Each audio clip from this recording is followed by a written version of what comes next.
Hi all, I have another very exciting game to show you this morning. This is Leela ID 11019 against Ethereal 10.88. It's a game by David Grosvenor, and it's a fast and furious 40 moves per 2 minutes plus a 2 second per move increment. The start position is in the King's Engine defense, a favourite of both Fischer and Kasparov, two legends of the game.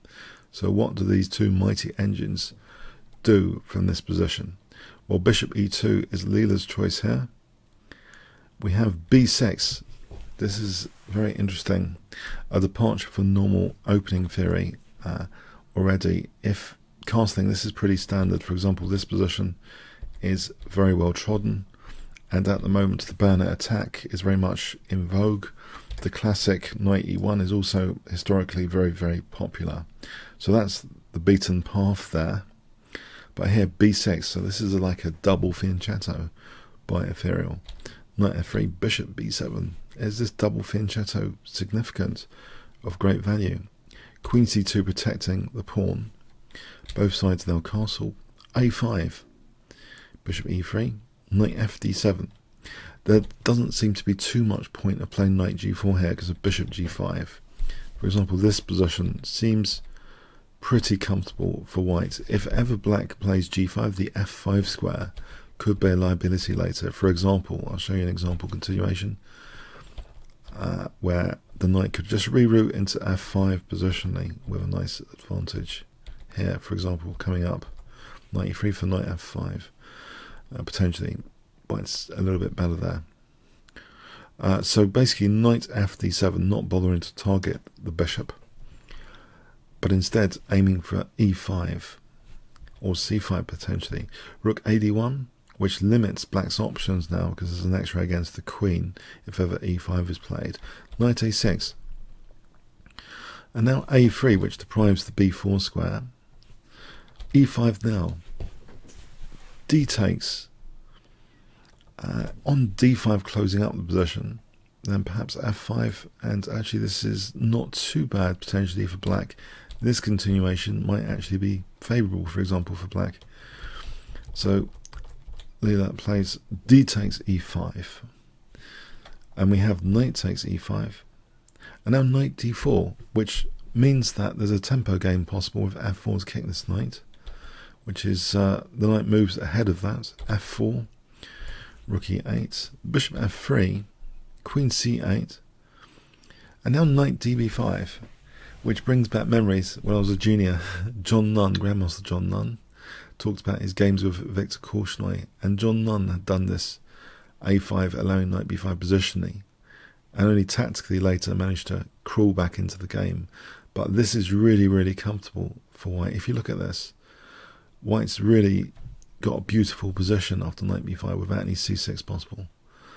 Knight dc5, bishop d4, bishop takes, and the knight actually comes back. Takes time to come back there. c6, so a concession though, because d6 is now a target on this semi-open file. You could argue black's got that target, but who's got the more significant one? Queen f2 is played. Queen c7, and now h4. The charge of Harry the h-pawn, as as Simon Williams likes to say, Harry the h-pawn. Each pawn is named different names, so h for Harry. But is it going to become a Harry form pawn with h5, h6 later? We have rook ad8, h5. It's only one step away from becoming a dreaded form pawn. You might wonder, well, hold on. Sorry, in this position, so queen e7 was played. What about taking? The thing is, the f5 square is severely compromised. Knight f5 threatens immediately queen g3, queen g7 mating. So say black does that, then there's queen d4. This is just winning, totally. So, you know, the rook would have to go in front. So it's very, very dangerous, this position already for black. So queen e7. Another option, you might think this, maybe the h-pawn can take advantageously with f5. This looks very juicy, if nothing else. But I know it's sacrilege giving away the form pawn possibility, but d6 is a big target, as this variation shows. So that could be a big advantage for white anyway. So anyway, queen e7. Here now, very interesting move indeed. e5. So hitting c6. And black goes back. On d takes, then simply knight takes c6 is an advantage actually for white. This position is very, very nice. So the rook's attacked. And here knight d5 is vicious. F takes, white has a big advantage there.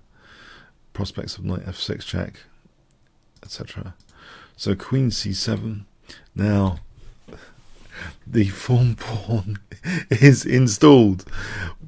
It's creating a lot of attacking possibilities. This goal hanging pawn, banned in European football, this kind of thing. It's more advanced than this piece, for example. It's definitely offside, this pawn. Okay, but what can it be doing here? After d takes, we have f takes. And here black plays rook f8. You might wonder about this pawn here. Well, on queen takes, then we're back to knight takes c6 being a problem. This position is actually really bad for black. Yeah, this is just, say check, then yeah, black's getting blasted. This is just desperation from black, basically. There's no attack prospect here because the knight's holding h1. That's the end of the game, really. So that variation is not very advisable. Also, rook takes e5 is very interesting to consider here. There's a stunning tactical shot available in this position, which caught me by surprise. There is a beautiful move, the strongest move. Can you spot it if I give you 5 seconds to pause the video? And there are some implications of the form pawn. Bishop d5. It implies queen f6 is coming here. And also, of course, it's immediately hitting f7. So if c takes, for example, queen f6, there is knight e6, but here, with the queen holding the rook, the queen just needs to be nudged. That's the most clinical move. And white can just not worry about not mating here. It can just take off this rook with a big advantage, if nothing else. And let's see. There's also, if white doesn't want to take the rook, there's also knight d6, amusingly. This is just for amusement. I'm going to show you this. For knight f7, then there's the threat of queen h8, checkmate. So this is absolute devastation as well. Okay, so there's some very amusing possibilities emerging, it seems, after rook takes e5 to do a bishop d5. Beautiful move. I thought, I hope you do too. So let's go on from that. So basically here, the pawn is not taking its poison. Rook f8. We have bishop takes c6. Beautiful. Same sort of idea to get into f6 to celebrate the form pawn. I know, it seems that every other game is a form pawn game recently. What can I say? Okay, so black plays rook takes d4. If bishop takes c6, then let's have a look at the devastation caused. Queen f6, threatening checkmate in 1. Knight e6, there's simply knight takes e6 here.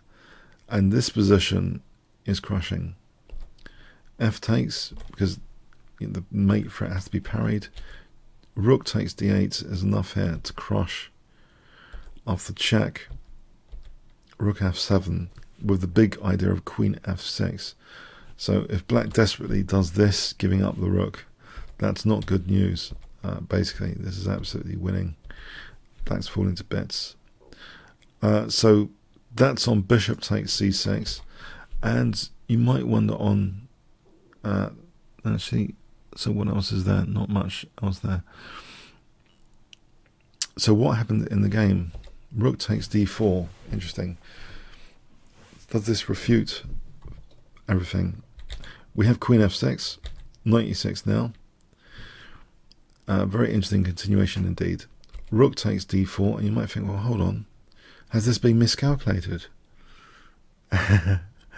Well, one thing to note here is if queen takes, actually, then there's knight d5, not only parrying the mate threat, but also threatening knight e7. And that's very, very difficult for black. If black tries to parry that, then f7 is loose, but also knight e7 check is beautiful here. Now, although black's threatening checkmate, this all runs very smoothly after rook d8 check. And then queen g7 checkmate. Yeah, it's running like clockwork. And if here, then there's queen takes f7 check, and crashing through.